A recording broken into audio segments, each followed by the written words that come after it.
हरे कृष्णा, राधे राधे। सभी भक्तों को हल षष्ठी पर्व की हार्दिक शुभकामनाएं। भाद्रपद मास के कृष्ण पक्ष का छठवां दिन अर्थात षष्ठी तिथि को हल षष्ठी का व्रत किया जाता है। यह पर्व भगवान श्री कृष्ण के ज्येष्ठ भ्राता श्री बलराम जी के जन्मोत्सव के रूप में मनाया जाता है। इसी दिन श्री बलराम जी का जन्म हुआ था। यह व्रत संतान प्राप्ति, संतान की लंबी आयु व सुख समृद्धि के लिए माताओं द्वारा रखा जाता है। हल षष्ठी व्रत करने से संतान सुरक्षित रहती है।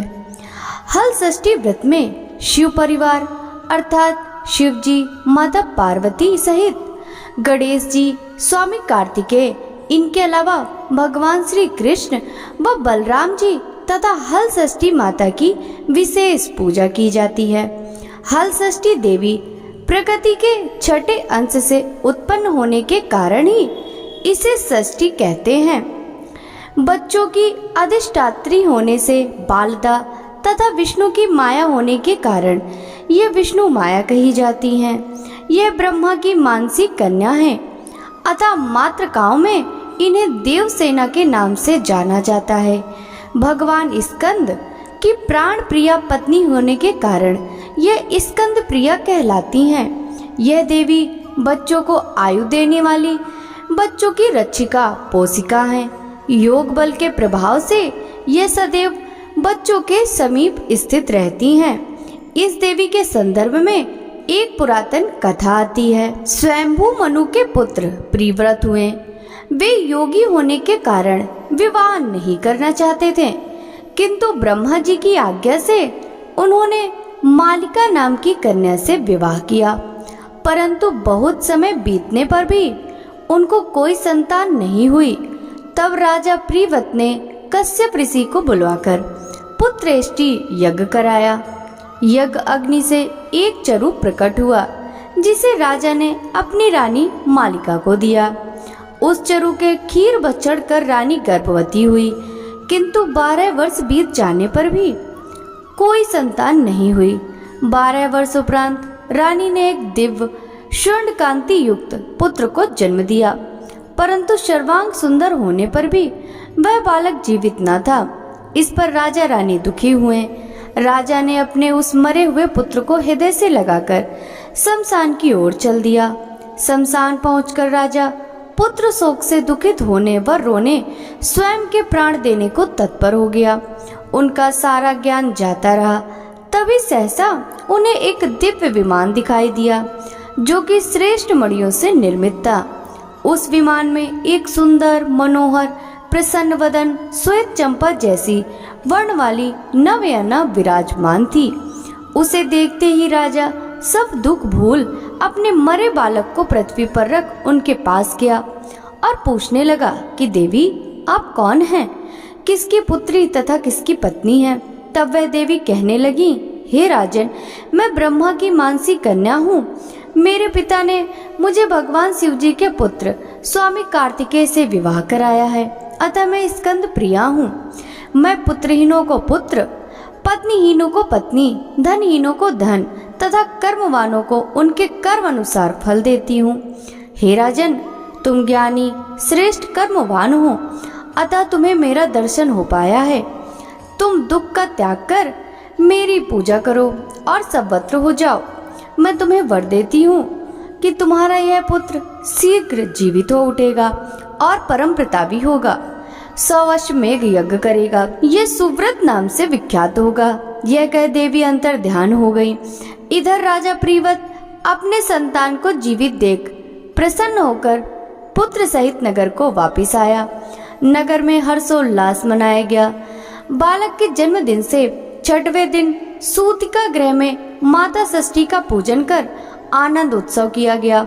उसी दिन से पूरे संसार में छठी की आयोजन की परंपरा चली। इस प्रकार शिव परिवार के होने के कारण यह देवी हल षष्ठी और यह व्रत हल षष्ठ के दिन होने के कारण हल षष्ठी कहलाता है। बोलिए शंकर भगवान की जय हो, श्री कृष्णचंद्र भगवान की जय हो, बलराम भगवान की जय हो, हल षष्ठी माता की जय हो। प्राचीन काल में एक ग्वालिन थी। उसका प्रसव काल अत्यंत निकट था। एक ओर वह प्रसव से व्याकुल थी, तो दूसरी ओर उसका मन दूध दही बेचने में लगा हुआ था। उसने सोचा कि यदि प्रसव हो गया तो गौरस यूं ही पड़ा रह जाएगा। यह सोचकर उसने दूध दही के घड़े सिर पर रखे और बेचने के लिए चल दी। किंतु कुछ दूर पहुंचने पर उसे असहनीय प्रसव पीड़ा हुई। वह एक झरबेरी की ओट में चली गई और वहां एक बच्चे को जन्म दिया। वह बच्चे को वहीं छोड़कर पास के गांव में दूध दही बेचने चली गई।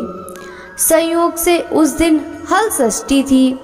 गाय भैंस के मिश्रित दूध को केवल भैंस का दूध बताकर उसने सीधे साधे गांव वालों में बेच दिया।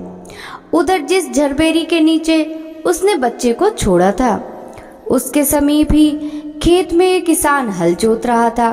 अचानक उसके बैल भड़क उठे और हल का फल शरीर में घुसने से वह बालक मर गया।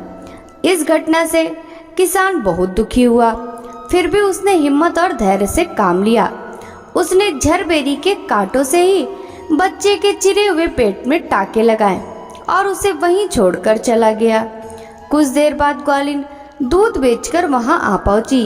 बच्चे की ऐसी दशा देखकर उसे समझते देर नहीं लगी कि यह सब उसके पाप की सजा है। वह सोचने लगी कि यदि मैंने झूठ बोलकर गाय का दूध न बेचा होता और गांव की स्त्रियों का धर्म भ्रष्ट न किया होता तो मेरे बच्चे की यह दशा ना होती। अतः मुझे लौटकर सब बातें गांव वालों को बताकर प्रायश्चित करना चाहिए। वह ऐसा निश्चय कर उस गांव में पहुंची जहां उसने दूध दही बेचा था।